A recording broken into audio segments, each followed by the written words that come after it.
शिक्षक साथियों नमस्कार। मेरे चैनल एडुकेटर जी में आप सभी का हार्दिक अभिनंदन है।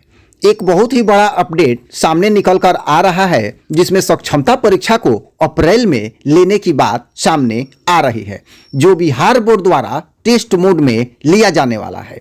साथ ही इस वीडियो में माले विधायक संदीप सौरभ जी द्वारा 20 जनवरी को आंदोलन शिक्षक संघों को एक मंच पर लाने की अपील तथा के पाठक को जनवरी में ही हटाए जाने पर बहुत बड़ा अपडेट सामने आ रहा है। संबंधित मुद्दों पर संदीप सौरभ जी का वीडियो क्लिप भी आप इस वीडियो में देखने वाले हैं। प्राप्त जानकारी के अनुसार न्यूज आ रही है कि सक्षमता परीक्षा अब अप्रैल माह में लिया जाएगा, जिसे बिहार बोर्ड ही कंडक्ट करने वाला है। तो नियोजित शिक्षकों के लिए यह एक बड़ा अपडेट है। साथ ही यह भी बताया जा रहा है कि सक्षमता परीक्षा बहुत ही आसान होने वाली है, इसे टेस्ट मोड में लिया जाना है। यदि ऐसा होता है तो एक बार में ही सभी नियोजित शिक्षक सक्षमता परीक्षा पास कर जाएंगे। इनमें लगभग 90% शिक्षकों को यदि 60% के आसपास मार्क्स आ जाता है तो वे अपने ही गृह जिला में रह जाएंगे। वहीं सूचना है कि जल्द ही विद्यालय का समय भी पूर्ववत होने वाला है। साथ ही यह भी अपडेट है कि जब तक दिन का तापमान 10 डिग्री के आसपास नहीं आ जाता है तब तक विद्यालय में बच्चों की छुट्टी घोषित नहीं होगी।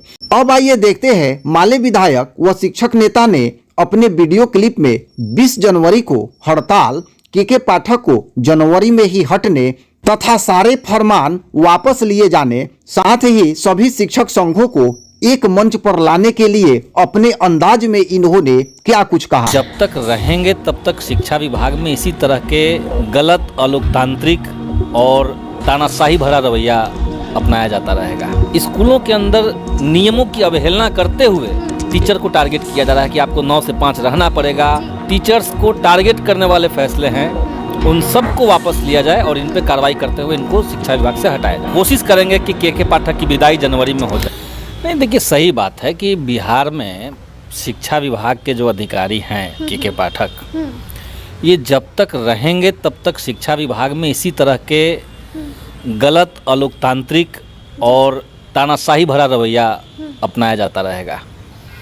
जैसे सरकार ने जब बात ये मानी जिसमें महागठबंधन की बैठक हुई थी, हम लोग भी, मैं भी उस बैठक में था, और वहाँ पे तय हुआ कि राज्यकर्मी का दर्जा दिया जाएगा। तो जब राज्यकर्मी आपको देना है तब उसके बीच में जो 2-3 प्रावधान इस तरह के लगा दिए गए जिससे टीचर वो हैं वो खुश न रहें। जैसे कह दिया गया कि अनिवार्य रूप से आपको 3 डिस्ट्रिक्ट चुनना पड़ेगा जी। और जो शिक्षक पिछले 15 साल से 20 साल से किसी स्कूल में पढ़ा रहे हैं, उनको अचानक से सिर्फ इस बात के लिए कि आपको राज्यकर्मी बना रहे हैं तो आप कहीं और चले जाइए, ये बहुत माने बेवकूफ़ी भरा निर्णय है। और इस पे जब सुझाव हमने दिया, जब इस पे शिक्षा विभाग के माननीय मंत्री जी ने भी सुझाव दिया सरकार को, इसके बावजूद अपर मुख्य सचिव ने बात को नहीं माना और वो दोबारा से नियमावली में वही चीज़ ला रहे हैं। फिर हम देख रहे हैं कि जैसे अभी 1 जनवरी हुआ, 1 जनवरी को बिहार के किसी भी स्कूल में मुझे कोई दिखा दे कि 100 बच्चे आए हों, बच्चे नहीं आए, लेकिन आपने टीचर्स को कर दिया कि आपको जाना पड़ेगा। तो ये जो स्कूलों के अंदर नियमों की अवहेलना करते हुए टीचर को टारगेट किया जा रहा है कि आपको 9 से 5 रहना पड़ेगा, आपको 300 दिन तक स्कूल जाना पड़ेगा, तो ये सब गलत है। और ये जब तक अपर मुख्य सचिव के रूप में इस पद पे बने रहेंगे तब तक इस तरह के फैसले होंगे। और इसीलिए हम ये मांग कर रहे हैं कि इनके जितने तानाशाही भरे फैसले हैं, टीचर्स को टारगेट करने वाले फैसले हैं, उन सब को वापस लिया जाए और इन पे कार्रवाई करते हुए इनको शिक्षा विभाग से हटाए। नहीं, बातचीत तो हम लोग कर ही रहे हैं, लेकिन वही बात है कि जो चीज़ें सरकार के बीच में और टीचर के बीच में, शिक्षक संगठनों के बीच में जो एक पर्दा है, वो पर्दा के पाठक है। अच्छा। अब कोई चीज़ वहीं से होके आना है, वहीं से होके जाना है। हमने सरकार को कोई चिट्ठी लिखी, जैसे हमने लिखी थी चिट्ठी ये आउटसोर्सिंग वाले मामले पे, तो अब सरकार ने उस चिट्ठी को फॉरवर्ड कर दिया अपर मुख्य सचिव के यहाँ।